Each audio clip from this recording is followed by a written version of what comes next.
It is my pleasure to welcome His Excellency, Mr. Tuan Ibrahim Tuan Man, Minister of Environment and Water of Malaysia. Your Excellency, you have the floor.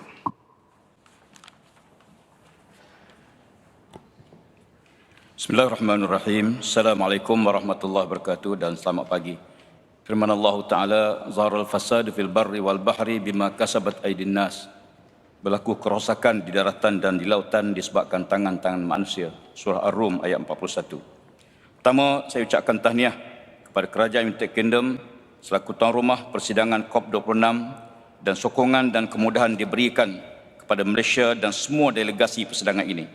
Presiden, tuan-tuan dan puan-puan hadirin dihormati sekalian, mengambil kira impak perubahan iklim dan cabaran dibawa oleh pandemik COVID-19 yang melanda seluruh dunia, Malaysia mengiktiraf kepentingan pemulihan pasca pandemik melalui pemulihan hijau.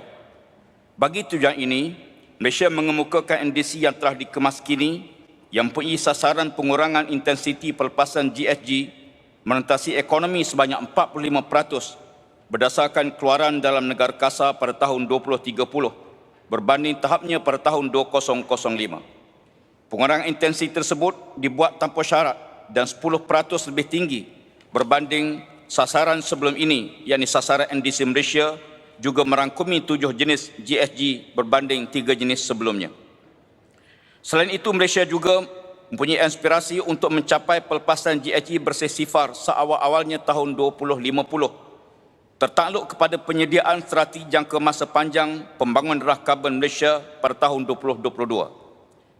Bagi mencapai aspirasi dan sasaran tersebut, Malaysia akan melaksanakan perkara berikut. Yang pertama, melaksanakan dasar carbon pricing secara berfasa untuk menyokong usaha negara bagi mencapai dan pengurangan pelepasan GHG. Yang kedua, mencapai kapasiti penjanaan tenaga boleh baru sebanyak 31% pada tahun 2025 dan 40% pada tahun 2035 bagi grid kebangsaan melalui Pelan Peralihan Teknologi Tenaga Malaysia 2021-2040. Yang ketiga, aspirasi sasaran perolehan 100% kenderaan kerajaan yang bukan berasaskan enjin pembakaran dalaman pada tahun 2030.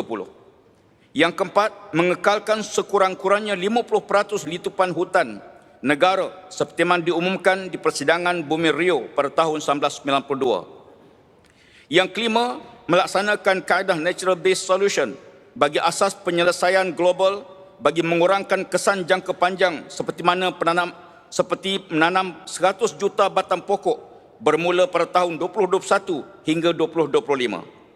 Yang keenam, mencapai sasaran sifar sisa yang dihantar ke tempat pelupusan sampah melalui konsep sisa kepada tenaga dan meningkatkan kadar kitaran semula kepada 40% pada tahun 2025. Yang ketujuh, transformasi bandar di Malaysia ke arah pembangunan rendah karbon di bawah Pelan Induk Bandar Rendah Karbon dan ke-8 meningkatkan ketahanan kepada impak jangka masa panjang perubahan iklim melalui pembangunan pelan adaptasi kebangsaan termasuk tumpuan kepada penyelesaian berasaskan alam semula jadi. Saya juga amat berhati hati untuk mengumumkan bahawa kerajaan Malaysia juga telah bersetuju untuk menyokong ikrar global metana dan deklarasi pemimpin di Glasgow mengenai hutan dan guna tanah. Walau bagaimanapun, pelaksanaan Perjanjian Paris memerlukan tambahan pembiayaan kewangan, pemindahan teknologi dan pembangunan kapasiti untuk negara membangun.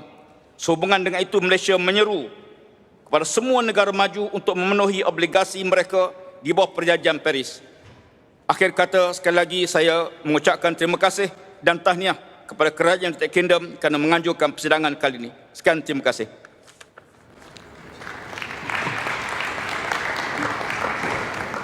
Thank you, Your Excellency. It is my pleasure to welcome